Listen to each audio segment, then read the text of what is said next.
38s are lethal weapons. Their one purpose, the sole reason for their existence, is to knock enemy planes out of the sky. They are P-38s, and they rank with the fastest and best fighters in the air today. Now, the fact that this is a two-engine airplane does not mean that it's a difficult airplane to fly. On the other hand, the two engines do give it a wide range of performance and extra margins of safety. Some hangar experts insist that it is impossible to bail out of the 38 because of the twin booms and rudders and because of the horizontal stabilizer span. The truth is that it is no easier or harder to bail out of the 38 than out of any single-seater fighter. Bailouts can be made either, one, by turning the plane on its back and dropping out, or two, by getting out the left window and sliding down the wing. Now, don't stand on the wing to jump. The span of the horizontal stabilizer just doesn't affect the bailout. At high speeds, the airflow carries any object straight back and under the empennage, which is actually higher than the wing. Therefore, the only portion of the empennage which is critical is that portion directly aft of the bailout area. Thus, it doesn't matter whether the empennage has a 20-foot span or a 100-foot span. The critical area is still the same. Furthermore, on the 38, there's no vertical stabilizer which can get in the way. Actually, however, the object isn't to bail out of your ship, but to make the other fellow bail out of his. In the 38, you have a weapon which will help you do just that. It's a fighting man's airplane. Tough, rugged, reliable. Its high-speed performance is well known.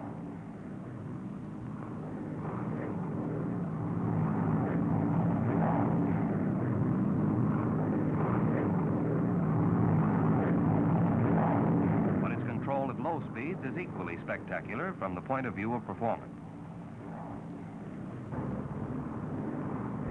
Presented herewith is a new type of airplane, a primary trainer escort, under absolute control at 90 miles an hour indicated. Now, watch its acceleration.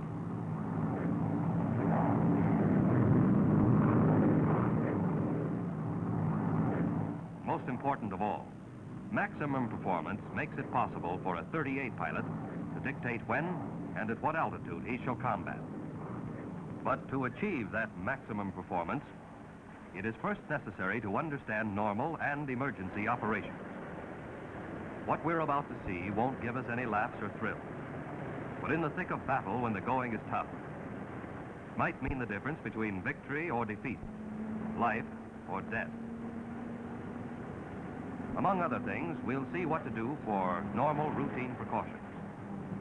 For single-engine flight, landing, and single-engine failure on takeoff. How to handle one or both propellers inoperative, or so-called running wild.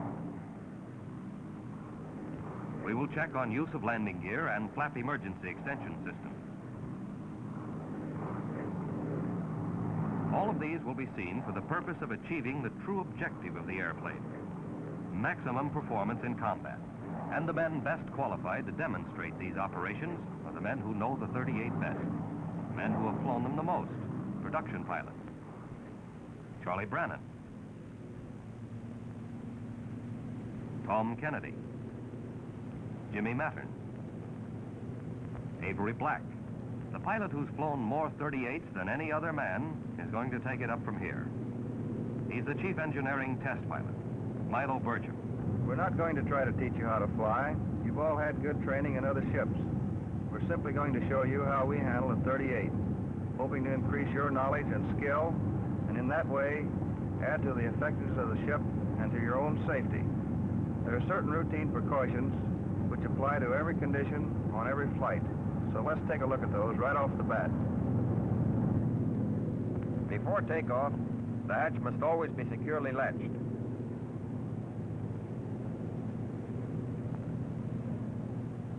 Both sliding windows must also be closed all the way. With the windows closed, the airflow is normal. But if the windows are carelessly left open, the airflow is disturbed and causes the wake to hit the tail. On airplanes equipped with external tanks, it is essential to be able to drop the tanks immediately in case of engine failure on takeoff. Therefore, before starting, the drop tank switch is placed in the safe position, and the drop tank selectors are placed on, so that in an emergency we can lose the tanks by simply punching the drop tank release button. When the full fuel load is carried, takeoffs are always on the front tanks. Normally, we use no flaps. Later, we will check on conditions where flaps are used. But at all times, maximum allowable manifold pressure is used. Once in position at the head of the line, and after run-up and mag check, propellers are checked in the automatic position. By trying the governors, we make certain that they're really governing.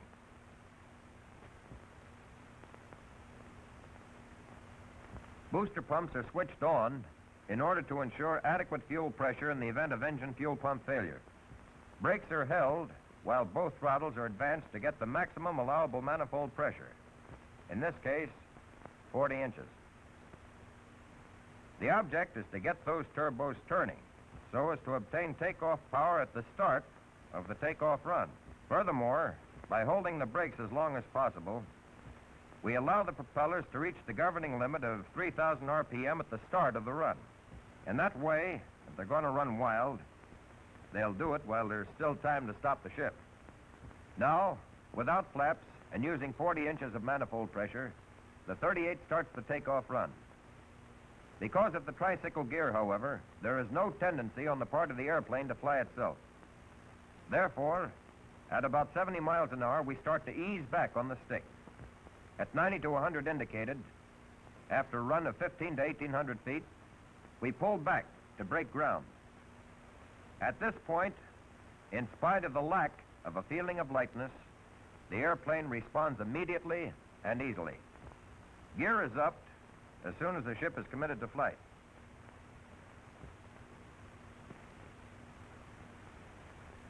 By the time the gear retracts, indicated airspeed will be at least 150, well above single-engine operation speed of 120. If the boom doors do not close immediately, nosing the plane abruptly down a couple of times usually will close the doors. No flaps are used for normal takeoff because without them, we get the single-engine flying speed faster. But if this tower, for instance, were an obstacle 1,700 feet from the head of the runway, a zero-flap takeoff would catch it right amidships. With 50% flaps under exactly the same conditions, the airplane easily clears the tower. Airspeed will be at least 140 indicated by the time the gear retracts, which is enough speed to retract the flaps without loss of altitude. Although flaps reduce takeoff run about 500 feet, they only provide a takeoff goose because the rate of climb and speed at zero flaps quickly exceed the initial advantage with flaps. As soon as the airplane is in its climb, power is reduced to 37 inches of manifold pressure and 2,600 RPM. At this time, if high-altitude flight is not contemplated, booster pumps can be turned off. There's very little difference in the rate of climb at indicated speeds of 140 to 180 because what is gained by the angle increase is lost in speed. The flight characteristics of the 38 are excellent. For example, the stall, which we're about to see, is so slight as to be almost imperceptible to the camera. The power stall will occur at about 70 miles an hour. Loss of altitude will be about 50 feet. The counter-rotating propellers eliminate torque. No tendency of either wing to dip or fall away. Watch closely. There's the stall. Characteristics are just as good in the power-off stall with gear and flaps retracted or extended. Accelerated stalls, accompanied by normal buffeting, occur on any airplane when the angle of attack is increased to the point that the airflow over the wing becomes turbulent. This can happen in sharp turns, pull-outs, or other severe maneuvers. The 38 is designed to take the buffeting of the stall and has no tendency to slip off on either wing at any altitude. If you want to get out of an accelerated stall, Permit the airflow to reestablish normal lift by easing up on the stick. For the sake of greater maneuverability, there's a maneuvering stop on the flap control. With flaps in this position, turns are shortened, and similar maneuvers perform with great efficiency. Low-speed banks at low levels, however, even with the flaps full down, are non-habit forming. There's just not going to be enough time to recover lost altitude before the ground catches up with you. And in practicing maneuvers, there are two things that are darn important. First, where inverted flight is concerned, the engines are not designed for inverted flight of more than 10 seconds. Oil pressure will drop in even less time, and the bearings are apt to be damaged. Furthermore, prolonged inverted flight is in itself unnecessary. Secondly, in any maneuver which requires a downward recovery, the pilot must have plenty of air under him, at least 10,000 feet. Due to the 38's acceleration in a dive, the ground comes up awfully fast to slap you in the face. There's a dive limit chart in the cockpit. Be sure to check it. Landings are not complicated, but in night landings, pilots new to the 38 sometimes get a surprise when lowering the landing light. This is due to the fact that the light disturbs the airflow to the aileron. This nibbling feels a bit strange at first, but actually has no unfavorable effect as far as flying is concerned. For the landing itself, propellers are set for 2,600 RPM with about 23 inches of manifold pressure. And to ensure adequate fuel pressure, on go the booster pumps. Gears extended at 175 miles an hour indicated. Flaps at 150. At this time, the toe brake should be pumped to ensure adequate pressure upon landing. Now let's retract the gear again to show that even if the normal extension system fails, there is still no reason to start getting ideas about a belly landing. Two conditions are usually the cause of hydraulic system failure. Either the engine hydraulic pump has gone out, or there's a break in the hydraulic lines. If the engine pump goes out, fluid will still be in the lines, and the auxiliary hand pump can be used to extend both the gear and flaps. No other action except pumping is required, and it will take about 5 minutes to pump the gear down and lock. If, after 2 or 3 minutes of pumping, there is no feeling of pressure against the pump, it indicates that there is fluid failure. In this case, the emergency system is still on tap. The emergency extension system is used in the following sequence. First, landing gear control lever is placed down. Next, the bypass valve is closed by turning it clockwise. Now the hand pump selector valve handle is placed down, and the pump is operated to force the doors open with the wheels. Pumping is continued until all 3 wheels are fully extended and locked. Nosing the ship abruptly up will help force the wheels out. While pumping, the selector valve handle should be checked down to make sure it hasn't moved out of position. Flaps can also be extended by the hand pump. To do this, the flap control handle is placed down. Then the selector valve handle is set to up, and the pump operated till the flaps are extended the desired amount. If for any reason the flaps will not extend, the airplane lands well enough without them. In a zero flap landing, however, allow for float and higher stalling speed. With booster pumps on, the gear down and flaps in 50% position, the approach is made at 120 miles an hour indicated. Speed is reduced to 110. And when the approach is in the bag, the flaps are extended full down. Then, at 110, flare out and come in over the fence at 100 to 105 miles an hour, but never faster than 110. Contact never has to be made at over 100 miles an hour. The 38 lands in the same attitude as ships with conventional gear, on the 2 main wheels. The nose wheel will settle of its own accord. Don't be tricycle gear conscious. Just be flying level somewhere near the ground. Flying, not falling. And then the less the pilot does, the better. For slowing down, brakes are applied on and off, rather than with a constant pressure. There is only one way possible to make landing the 38 difficult. try to bring it in on its nose wheel. Nose wheel landings are expensive ways of messing up the landscape.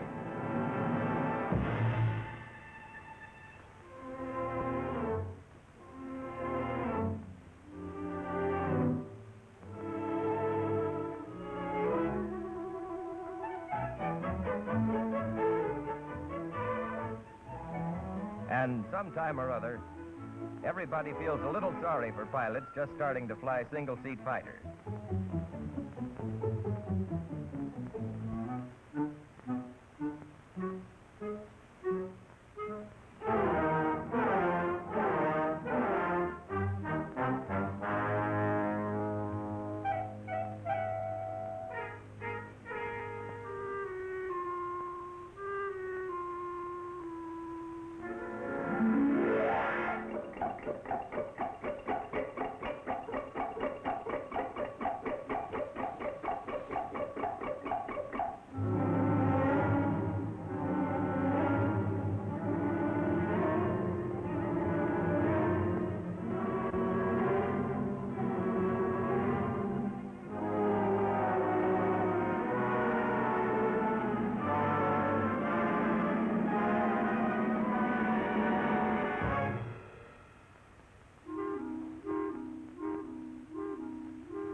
But second-hand information doesn't apply anymore to pilots graduating to the 38 because an instruction version is now available as a two-place airplane. The boys call it the piggyback. Now a new pilot can ride in back of the instructor and have any procedure cleared up for him in flight. This is how it works. A couple of weeks ago, a new 38 Army pilot visited the field. Wrap your legs up, Bill, and make yourself at home. Okay.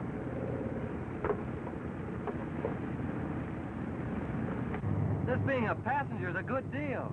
I feel like a colonel already. The last guy thought he was a general. Well, all kidding aside, Milo, I hope you don't think me a dope if I ask a lot of fool questions.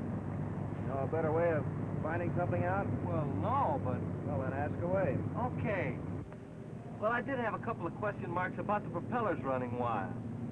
Not that I don't understand perfectly, but, well, you know, it just isn't quite clear.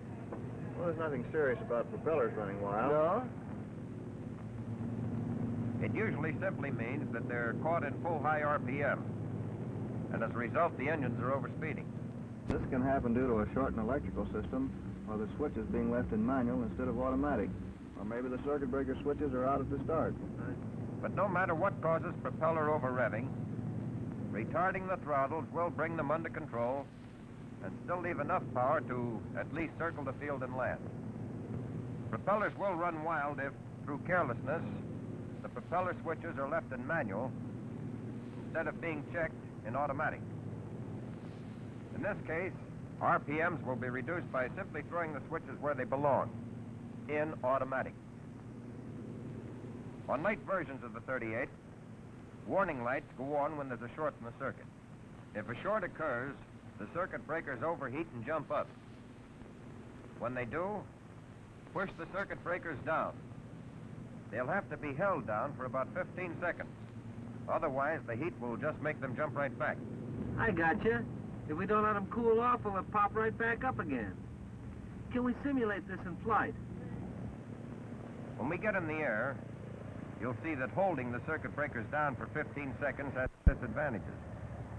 But now we're ready for the takeoff check. Propellers in automatic, governing check.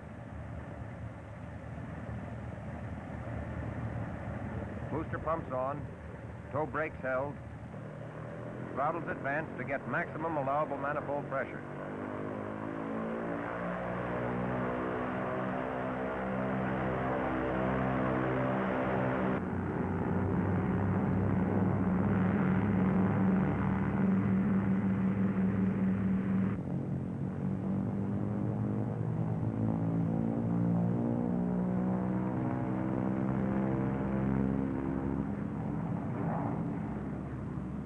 The lights warn us that there's a short. And the propellers jump from 3,000 to 3,500 RPM. Shoving down the circuit breakers will help control the propellers. But the 15 seconds that they have to be held down is a long time in flying to have one hand committed to a single action. Therefore, it's better to retard the throttles and bring the RPMs down to 3,000 while still maintaining sufficient power to establish level flight before pushing the circuit breakers down. Now, with flight established, the circuit breakers can be held down. And if they stay down, as much power as is desired can be put on, and the propellers will be governing properly. If one engine were damaged by over-revving, the propeller would be feathered right away, and single-engine flight would be necessary. But correct single-engine flight procedure must be followed. There are only three main steps. The first step will be to set the dead engine mixture control to idle cutoff so as to reduce fire hazard by stopping the flow of fuel at once. Furthermore, if by mistake we try to kill the engine that's operating, the complete loss of power warns us while there's still time to recover. So, if the right engine were to quit, the three main steps would be, first, right mixture control to idle cutoff. Second, right feathering switch to full feather. And third, right throttle back to close.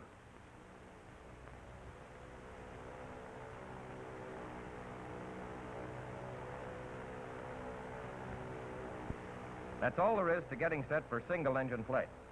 If the flight is going to be for any duration, though, there are 5 more simple operations which are mainly precautionary and intended to reduce drag. Turn the right booster pump off, trim the rudder tab, close the right tank selector valve, close the right press tone shutter, and close the right oil cooler flap. Now, that's one of the handy features of the 38. If one engine fails, there's still a mighty fine single-engine ship under us. There's no difference in flight technique with either engine. But for demonstration, we'd like to fly on the left engine and keep the generator going, rather than use the right engine and run on the battery. What we've just checked over have been the emergency procedures for single-engine failure. But for practicing single-engine operation and maneuvers, slightly different procedures are followed so that, if necessary, the simulated dead engine can be brought back into operation quickly. In the first place, be awfully sure that the live engine is on the tank with the most fuel. Then, and only then, start the procedure for single-engine practice flight. Now, turn the right booster pump off.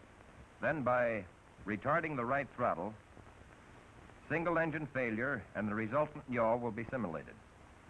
Recover from yaw with opposite rudder and throw the right mixture control to idle cutoff and feather up.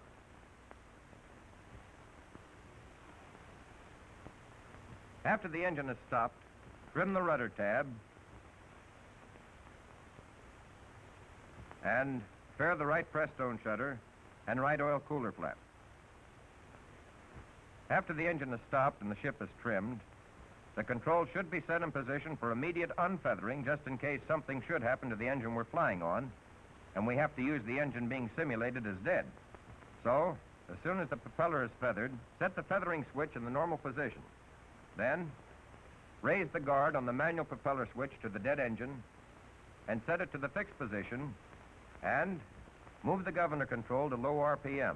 Now, with the feathering switch in normal position, the manual propeller switch to the dead engine in fixed pitch position, and the right governor control in low RPM, we can continue single-engine practice flight safely. Unfeathering to resume normal two-engine flight takes only 4 steps. Manual propeller switch is held to increase RPM until 800 is reached, and then throw the switch to the automatic position. Right mixture control is set to water-rich. Check to make sure that there is sufficient oil and fuel pressure. Open the throttle slowly, and as the press tone temperature rises, continue advancing it slowly. At 25 inches of manifold pressure, RPMs are also increased until power and propellers on both engines are synchronized.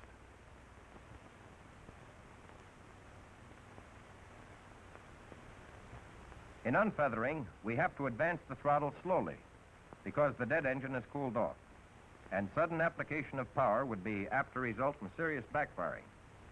But no matter if the single-engine flight is due to necessity or for the sake of practice, the procedures for flight and landing will be the same. For single-engine cruising, satisfactory power is 31 inches of mercury and 2,300 RPM. For single-engine climb, 37 inches of mercury and 2,600 RPM are satisfactory. Use of more power is unnecessary and depends on the weight conditions of the plane. At an altitude of 20,000 feet, the 38 on one 1,150 horsepower engine can hit 205 miles an hour indicated airspeed. Figuring pressure and outside air temperature, the true speed is actually about 282 miles an hour. Loss of range in flying on one engine is about 20%. In cases of prolonged single-engine flight, fuel will have to be drawn from the tanks of the dead engine. Now, Bill, you reach over to do this. First, turn the selector to the tank which is to supply fuel. Then set the cross-feed valve switch to cross-feed position and turn the other selector off. The single-engine maneuvers we're about to go through are to show the flexibility of the ship and are recommended only for combat emergency. A single-engine aileron roll is simple enough. But the engine design, as we know, doesn't allow inverted flight of more than 10 seconds due to the loss of oil pressure. The single-engine stall characteristics are at least the equal of most single-engine planes. The power stall occurs at 90 miles indicated, and the recovery is the same as with two engines. Now, here's the stall. There's a big change in directional trim with change in speed comparable to the torque effect in single-engine airplanes. This is more pronounced in the slow speed range.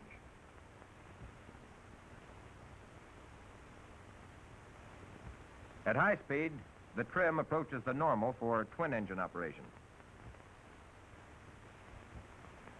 And now, while we're heading back for a landing, there's one important thing to keep in mind. Never count on a two-engine plane maintaining altitude on one engine with both the gear and flaps pulled down.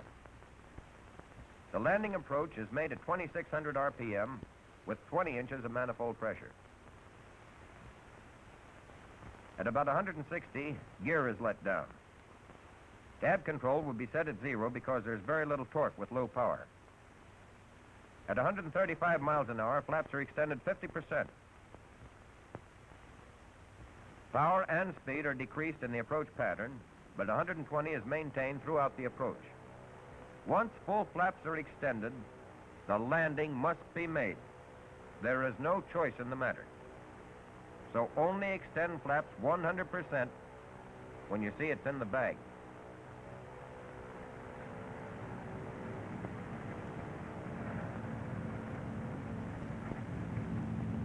Retard the throttle and come in over the fence at 110. Then flare out, making contact at between 95 and 100 miles an hour.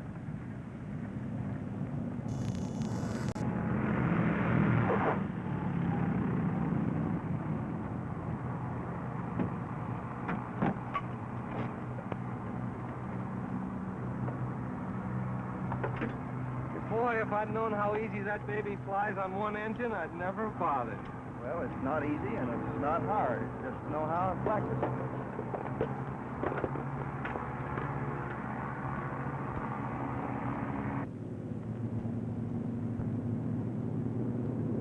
Here, Bill, this will give you some idea what I mean.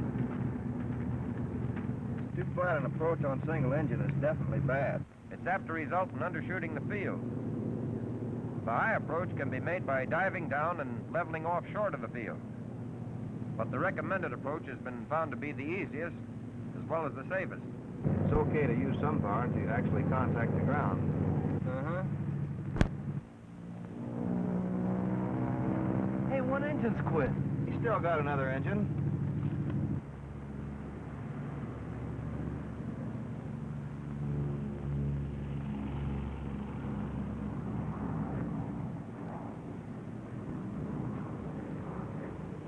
Well, he made it, but boy. Come here, I want to show you something. I think that's Tony Levere. Tony, simulate single-engine failure on takeoff. Okay, Milo. I'll cut the right engine.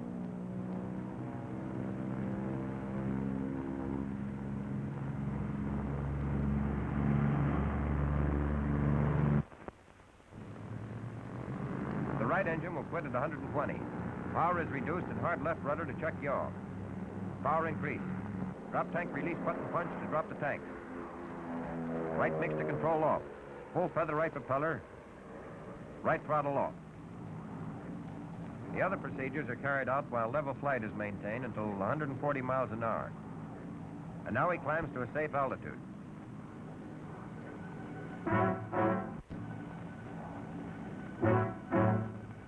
Remember, Bill, this is your first crack at it, so take it easy. Okay.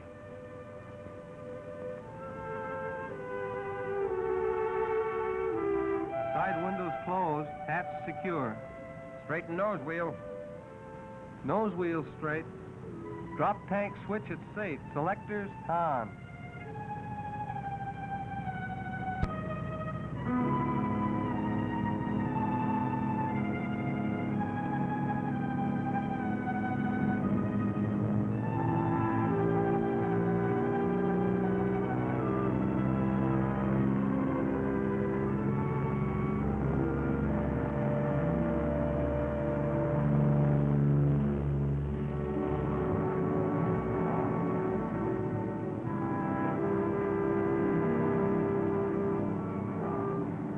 Ready for single engine practice flight on left engine.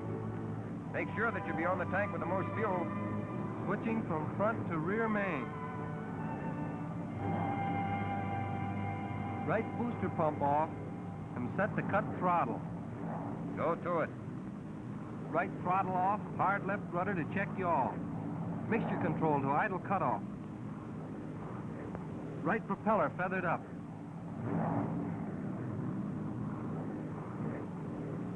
Right engine is dead.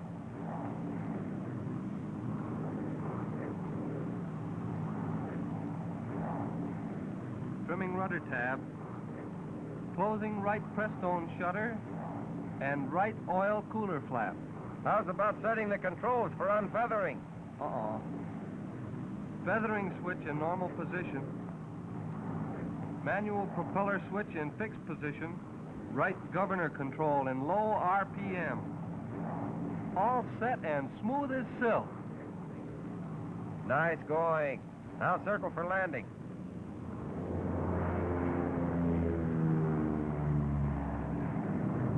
.2600 RPM with 20 inches. Tap control set at 0. Gear down at 160.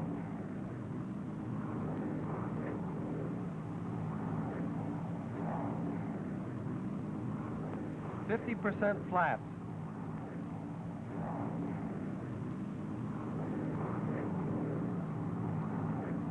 It's in the bag.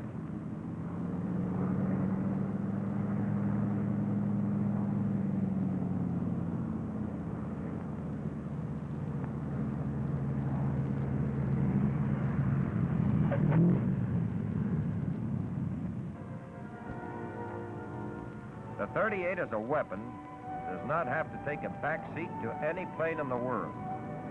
It's a man's airplane, effective and versatile. But remember that it is an airplane, and don't lose respect for it. Learn to take advantage of its strong features, both of safety and attack. The skies belong to you.